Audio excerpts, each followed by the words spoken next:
ତାହେଲେ ପିଲାମାନେ ଆଜି ଆମେ ପଢ଼ିବା ତମର ଅଷ୍ଟମ ଶ୍ରେଣୀ ଶିକ୍ଷଣ ଅଭିବୃଦ୍ଧି କାର୍ଯ୍ୟକ୍ରମ ବହିର କାର୍ଯ୍ୟଫର୍ଦ୍ଦ 2ରେ ଥିବା ରୋଗୀ ସେବା ବିଷୟଟି ପଢ଼ିବା। ଏ ରୋଗୀ ସେବା ବିଷୟର ଲେଖକ ହେଉଛନ୍ତି ଉଦୟନାଥ ଷଡ଼ଙ୍ଗୀ। ହେଲା, ତ ଚାଲ ଦେଖିବା କ'ଣ ଅଛି। ଶିକ୍ଷଣ କାର୍ଯ୍ୟ 1ରେ ଅଛି, ଦେଖ ଏଠାରେ ଗୋଟେ ପିଲାମାନେ ବିଜ୍ଞାପନ ଦେଇଛି। ଆସ ବିଜ୍ଞାପନଟିକୁ ପଢ଼ିବା ଓ ଏଥି ସମ୍ପର୍କିତ ପ୍ରଶ୍ନ ଗୁଡ଼ିକର ଉତ୍ତର ଲେଖିବା।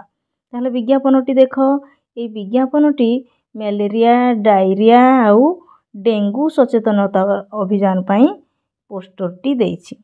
ତାହେଲେ ଦେଖ ୟାକୁ ତୁମେ ପଢ଼ିବ, କ'ଣ କେମିତି କରିବ। ORS ଓ ଜିଙ୍କର ବ୍ୟବହାର, ତରଳ ଝାଡ଼ାର ସଠିକ୍ ଉପଚାର। ଏଇଟା ହେଉଛି ଗୋଟେ ମାନେ ଯେଉଁ କ'ଣ କି ତରଳ ଝାଡ଼ା ହେଲେ ଆମେ ORS ନେଇଥାଉ ବା ଜିଙ୍କ ବଟିକା ନେଇଥାଉ, ଏଇଟା ତୁମେ ପଢ଼ିବ, ପଢ଼ିକି ବୁଝିବ। ତାହେଲେ ଆମେ କ୍ୱେଶ୍ଚିନ୍ ଆନ୍ସର କରିବା। ଦେଖ ଦିଆଯାଇଥିବା ବିଜ୍ଞାପନରେ କେଉଁ ସବୁ ରୋଗ ସମ୍ପର୍କରେ ତଥ୍ୟ ବା ସୂଚନା ପ୍ରଦାନ କରାଯାଇଛି। ଉତ୍ତର ହେବ ଦିଆଯାଇଥିବା ବିଜ୍ଞାପନରେ ମ୍ୟାଲେରିଆ, ଡାଇରିଆ, ଡେଙ୍ଗୁ ଓ ଜଣ୍ଡିସ୍ ରୋଗ ସମ୍ପର୍କରେ ସୂଚନା ପ୍ରଦାନ କରାଯାଇଛି। ତାପରେ ଦେଖ ତରଳ ଝାଡ଼ା ହେଲେ କେଉଁ ଦ୍ରବଣ ପିଇବା ଉଚିତ। ଉତ୍ତର ତରଳ ଝାଡ଼ା ହେଲେ ORS ଦ୍ରବଣ ପିଇବା ଉଚିତ। ଡେଙ୍ଗୁ ରୋଗ କେଉଁ ମଶା ଦ୍ୱାରା ବ୍ୟାପିଥାଏ। ଏହାର ଉତ୍ତର ହେଉଛି ଡେଙ୍ଗୁ ରୋଗ ଏଡିସ୍ ମଶା ଦ୍ୱାରା ବ୍ୟାପିଥାଏ। ଶୀତ, କମ୍ପ, ଜ୍ୱର ଓ ବାନ୍ତି ସହିତ ବାତ ମାରିବା କେଉଁ ରୋଗର ଲକ୍ଷଣ। ଶୀତ, କମ୍ପ, ଜ୍ୱର ଓ ବାନ୍ତି ସହିତ ବାତ ମାରିବା ମ୍ୟାଲେରିଆ ରୋଗର ଲକ୍ଷଣ ଅଟେ। ମ୍ୟାଲେରିଆ ଓ ଡେଙ୍ଗୁ ଦାଉରୁ ରକ୍ଷା ପାଇବାକୁ ହେଲେ ଆମେ କେଉଁ ଉପାୟ ଅବଲମ୍ବନ କରିବା। ଆମେ ପ୍ରତିଦିନ ମଶାରୀ ଟାଙ୍ଗି ଶୋଇବା, ଘରେ ଓ ଆଖପାଖରେ ପାଣି ଜମିବାକୁ ଦେବା ନାହିଁ, କିମ୍ବା ମଶା ଡିମ୍ବ ଦେବା ସ୍ଥାନ ଗୁଡ଼ିକୁ ନଷ୍ଟ କରିଦେବା। ହେଲା, ତାପରେ ଅଛି ଶିକ୍ଷଣ କାର୍ଯ୍ୟ 2। ଦେଖ ପିଲାମାନେ ଏଠି ଗୋଟାଏ ଅନୁଚ୍ଛେଦଟିଏ ଦେଇଛି, ଏ ଅନୁଚ୍ଛେଦଟିକୁ ଆସ ପଢ଼ିବା। ରଥଯାତ୍ରା ସମୟରେ ପୁରୀ ଯାଇ ଯାତ୍ରୀଙ୍କ ସେବା କରିବା ଦାୟିତ୍ୱ ସତ୍ୟବାଦୀ ସ୍କୁଲ ପିଲାମାନଙ୍କ ଉପରେ ପଡ଼ିଥାଏ। ଲକ୍ଷ ଲକ୍ଷ ଛାତ୍ରୀଙ୍କ ସମାଗମ ହେତୁ ସେ ସମୟରେ ପ୍ରଥମେ ପୁରୀରେ ହଇଜା ଦେଖାଯାଏ ଓ କ୍ରମେ ଅନ୍ୟତ୍ର ବ୍ୟାପିଯାଏ। ଯାତ୍ରୀମାନଙ୍କୁ ସାହାଯ୍ୟ କରିବା ଓ ରୋଗୀମାନଙ୍କ ସେବା କରିବା ପାଇଁ ଜିଲ୍ଲା ମାଜିଷ୍ଟ୍ରେଟଙ୍କ ନିୟନ୍ତ୍ରଣରେ ସ୍କୁଲରୁ ବହୁ ସଂଖ୍ୟକ ଛାତ୍ର ସ୍ୱେଚ୍ଛାସେବକ ହୋଇ ଯାଇଥାନ୍ତି। ସେମାନଙ୍କର ରହିବା ଓ ଖାଦ୍ୟପେୟର ସୁବନ୍ଦୋବସ୍ତ ସରକାରଙ୍କ ପକ୍ଷରୁ କରାଯାଇଥାଏ। ଜଣେ ଡାକ୍ତର ମଧ୍ୟ ସେମାନଙ୍କ ପାଇଁ ଖଞ୍ଜା ଯାଇଥାଏ। ତାହେଲେ ଅନୁଚ୍ଛେଦଟି ପଢ଼ିଲ, ଚାଲ ପରବର୍ତ୍ତୀ ପ୍ରଶ୍ନ କରିବା।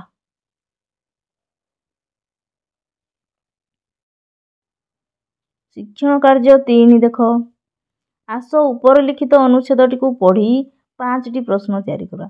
ପିଲାମାନେ ପୂର୍ବ ପୃଷ୍ଠାରେ ଯେଉଁ ଅନୁଚ୍ଛେଦଟି ପଢ଼ିଲ ସେଥିରୁ ଆମେ 5ଟି ପ୍ରଶ୍ନ ତିଆରି କରିବା। ପ୍ରଥମ ପ୍ରଶ୍ନ ଦେଖ, କେଉଁ ସମୟରେ ସ୍କୁଲ ଛାତ୍ରଛାତ୍ରୀଙ୍କୁ ସେବା କାର୍ଯ୍ୟ କରିବା ଦାୟିତ୍ୱ ପଡ଼ିଥାଏ। କେଉଁ ସମୟରେ ପଡ଼ିଥାଏ ନା ରଥଯାତ୍ରା ସମୟରେ। ଏଇଟା ଗୋଟେ ପ୍ରଶ୍ନ ହେଲା। ତାପର ପ୍ରଶ୍ନ ହେବ ପୁରୀରେ କ'ଣ ପାଇଁ ହଇଜା ଦେଖାଦିଏ। ତାପର ପ୍ରଶ୍ନ କେଉଁ କାର୍ଯ୍ୟ ପାଇଁ ସତ୍ୟବାଦୀ ସ୍କୁଲର ଛାତ୍ର ସ୍ୱେଚ୍ଛାସେବକ ହୋଇ ପୁରୀକୁ ଯାଆନ୍ତି।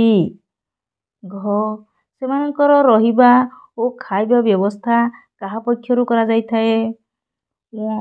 କେତେ ଜଣ ଡାକ୍ତର ସେମାନଙ୍କ ପାଇଁ ଖଞ୍ଜା ଯାଇଥାଏ। ଏମିତି 5ଟି ପ୍ରଶ୍ନ ମୁଁ ତିଆରି କରିଛି। ତୁମେ ଯଦି ଅଲଗା ଉପାୟରେ ପ୍ରଶ୍ନ ତିଆରି କରିପାରିବ ତାହେଲେ ଦେଖିବ। ତାପରେ ଆସିଲା ଶିକ୍ଷଣ କାର୍ଯ୍ୟ 4। ତଳେ ଦିଆଯାଇଥିବା ଶବ୍ଦ ଗୁଡ଼ିକୁ ସନ୍ଧି ବିଚ୍ଛେଦ କରି ଲେଖିବା।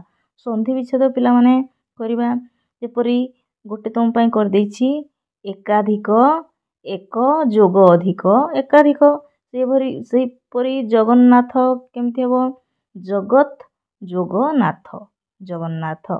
ଗଜେନ୍ଦ୍ର, ଗଜ ଯୋଗ ଇନ୍ଦ୍ର, ଗଜେନ୍ଦ୍ର। ବିଦ୍ୟାଳୟ, ବିଦ୍ୟା ଯୋଗ ଆଳୟ। ନବୋଦୟ, ନବ ଯୋଗ ଉଦୟ। ଏହିପରି ହେବ। ତାପରେ ଅଛି ଶିକ୍ଷଣ କାର୍ଯ୍ୟ 5। ଆସ ନିମ୍ନଲିଖିତ ଶବ୍ଦ ଗୁଡ଼ିକୁ ବନାନ ଶୁଦ୍ଧ କରି ଲେଖିବା।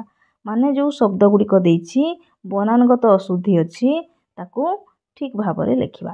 ଶୀଘ୍ର, ଏଠି ଶୀଘ୍ର ଦେଇଛି ତାଲବ୍ୟ ସ ରେ ଦେଇଛି ହର୍ଷ ଇକାର, କିନ୍ତୁ ତାର ଶୁଦ୍ଧ ରୂପଟି ହେବ ତାଲବ୍ୟ ସ ରେ ଦୀର୍ଘ ଇକାର ସି, ଘରେ ର ଫଳା ଘ୍ର, ଶୀଘ୍ର। ଆଶ୍ୱାସନା, ଆଶ୍ୱାସନା କ'ଣ ହେବ, କେମିତି ହେବ? ଆ ଏଠି ଦେଇଛି ତାଲବ୍ୟ ସ, କିନ୍ତୁ ସେଇଟା ହେବ ତାଲବ୍ୟ ସ ରେ ଓ ଫଳା ସ୍ୱା, ତା ପରଟା ବି ତାଲବ୍ୟ ସ ଦେଇଛି, ସେଇଟା ତାଲବ୍ୟ ସ ନ ହେଇକି ଦନ୍ତ୍ୟ ସ ହେବ, ଆଶ୍ୱାସନା।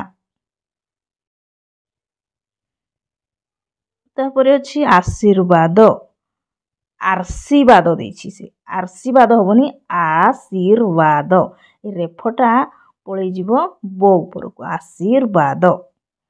ଚାଟଶାଳୀ, ସେଥିରେ ଦେଇଛି ମୂର୍ଧନ୍ୟ ସ, କିନ୍ତୁ ମୂର୍ଧନ୍ୟ ସ ଲାଗିବନି, ସେଇଟା ହେବ ତାଲବ୍ୟ ସ, ତାଲବ୍ୟ ସ ରେ ଆକାର ସା, ଚାଟଶାଳୀ। ଏଠି ଦେଇଛି ବ୍ୟବସ୍ଥା, ବ୍ୟବସ୍ଥା ନୁହଁ, ସ୍ତ ଆକାର ସ୍ଥା, ସ୍ତ ନୁହଁ, ସ୍ଥ ହେବ, ବ୍ୟବସ୍ଥା ହେଲା। ଶିକ୍ଷଣ କାର୍ଯ୍ୟ 6, ତୁମ ମା ପ୍ରବଳ ଜ୍ୱରରେ ପୀଡ଼ିତ ଅଛନ୍ତି, ତୁମେ ତାଙ୍କର କିପରି ସେବା କାର୍ଯ୍ୟ କରିବ ତାହା 5ଟି ବାକ୍ୟରେ ଲେଖ। ତାହେଲେ ପିଲାମାନେ ତୁମେ ଭାବିନିଅ ତୁମର ମାଆକୁ ଘରେ ପ୍ରବଳ ଜ୍ୱର ହେଉଛି, ତୁମେ କ'ଣ କରିପାରିବ, ତାଙ୍କର କିପରି ସେବା କରିବ ସେ ବିଷୟରେ ଲେଖ ହେଲା। ଦେଖ, 1 ଓଦା କନାରେ ଦେହ ଓ ମୁଣ୍ଡକୁ ପୋଛିଦେବି ହେଲା, କିମ୍ବା ମୁଣ୍ଡରେ ଓଦା ପଟି ବି ଦେଇଦେବି, ସେଇଟା ବି ହେବ। 2 ଡାକ୍ତରଙ୍କ ପାଖକୁ ନେଇ ଚିକିତ୍ସା କରାଇବି। 3 ସିଝା ପାଣି ଓ ଉଷୁମ ଖାଦ୍ୟ ଖୁଆଇବି। 4 ଗୋଡ଼ ହାତ ପୀଡ଼ା ହେଉଥିଲେ ମୋଡ଼ିଦେବି। 5 ବିଛଣା ଚାଦର ଅପରିଷ୍କାର ହୋଇଗଲେ ସଫା କରିଦେବି। ଏହିପରି ହେବ।